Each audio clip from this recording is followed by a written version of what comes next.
최근 재정 적자가 굉장히 확대되고 있습니다. 수입은 예상보다 줄어들고요. 지출은 예상보다 커지는 이런 양상을 보이고 있습니다. 1분기 기준할 때 17조 5천억의 재정 적자가 발생했다고 합니다. 당초 예상보다 큰 금액이라고 할 수 있습니다. 최근 우리 정부가 지고 있는 부채가 지속적으로 증가해 오고 있다는 건 잘 알려진 사실입니다. OECD 국가들과 비교해 봤을 때 GDP 대비 규모로 봤을 때는 그렇게 크지 않다는 게 지배적인 의견이긴 합니다.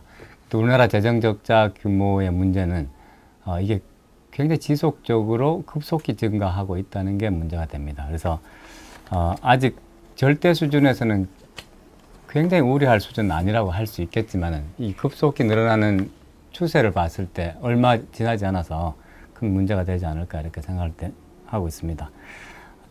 더군다나 최근 경기 악화, 이게 경기 악화가 어제 오늘 일은 아닙니다. 우리가 저성장 시대로 돌입했다는 게 지배적인 의견이고, 그리고 최근 세월호 참사 등으로 인해서 경기가 단기간에 급속히 냉각되는 현상을 볼 수 있습니다. 그래서 이런 상황에서 재정 수입을 증가시켜서 재정 지출에 충당하겠다고 하는 이런 당초의 목표는 조금 어긋나게 되는 이런 상황이 발생했습니다.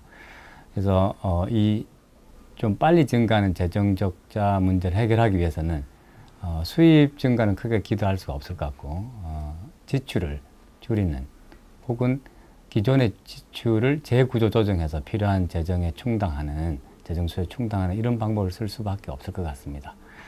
작년 이제 예산 편성할 때도 원래 예산을 SOC 같은 부분에 많이 줄여가지고 구조조정을 한다 했습니다만은 그게 크게 성공적이지 못했습니다. 여러 가지 이유가 있겠지만은 당장 경기 침체라든지 또 그 SOC 규모를 줄였을 때, 그다음에 거기에 또 관계된 이해 관계자들 이런 문제들 때문에 크게 성공하지 못했던 것 같습니다. 하지만 이제 올해 1, 4분기 실적을 재정 악화되는 상황을 봤고 재정 수입 증가가 크게